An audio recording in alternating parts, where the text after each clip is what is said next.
Hi, I'm Ewan Roberts and you're watching Talk Norwich City.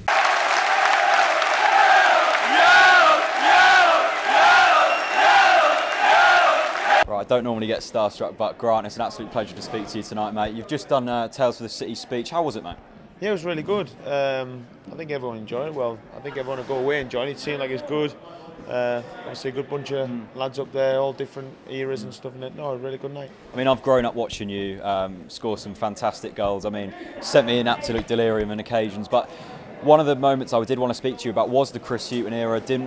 Wasn't as sort of successful as the Paul Lambert era, but something that really impressed me tonight was your professionalism speaking about Chris Hughton. Is there any sort of stories behind the scenes that maybe we didn't get to see? You know, you weren't so prolific on the pitches maybe under Paul Lambert. What was the feeling for you under Chris Hughton like?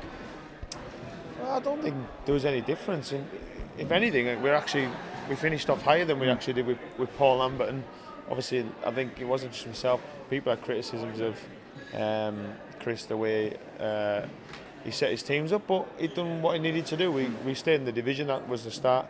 We started the season, and that's what we end up doing. As I said, different players, different mindsets, and his opinions were different to mine. That's just football sometimes. But as I said, I always quote, he's probably one of the nicest guys I've met in football. Yeah. And as I said, it just wasn't my cup of tea, but other people's even is. Do you think that was the problem? He was too nice at times.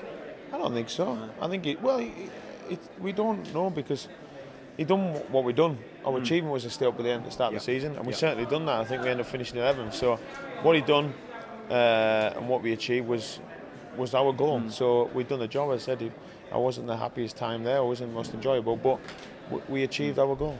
I mean, I can remember back in the day, I was getting a lot of stick on Twitter because I was saying you should have been an England player back in, was it Euro 2012? Was that a point you look back at and say, I was an international player at that point? Could you have stepped up to the international mark? You'll never know. We will never know, because it didn't happen. So that's one of them things. Why do you think it didn't happen? He didn't pick me. Why didn't he pick you? I don't know. Do you think you were good enough? Well, definitely good enough. At the time, I was the highest goal scorer, so I think that tells its own story. But as I said, different for Roy, because the simple fact is he came in the job late on, and he decided to go with the lads who he knew and he trusted, and that's just football. At the end of the day, regardless of any conversation you have, football is a strange game. It's a game about opinions, and people like people don't, and that's just the way it is, and you just got to smile and get on with it and enjoy it for what it is. I mean, you've probably been asked this question an absolute ton of times, but talk me through that hat-trick against Ipswich. What was going through the mind? Did you know just how big it was to all the fans when you scored it? No, not really. Was it just another game? Just another game. Yeah. Well, it's never just another game when you're playing a derby, but as I said, regardless of scoring goals, that's what I want to do, and you want to score hat-tricks, and just fortunate for me, it was in that game, and at that time we just needed to beat them, and I wouldn't have cared who scored, who'd won. As long as we came off the game winning, that would have been good enough for me. Yeah. Finally, I want to finish. A player who's still at the club, Wes Houlihan. Was that one of the finest partnerships you've ever had? Yeah, I think so. I think everyone watching him knows how good he is. I don't think you realise how good he is till you actually see him and play with him day in, day out, and I think people are just starting to realise how good he is. Yeah. Grant, absolute pleasure, mate. Legend. Thank you. Thanks Cheers, very much, Grant. Thanks, Cheers, mate. mate.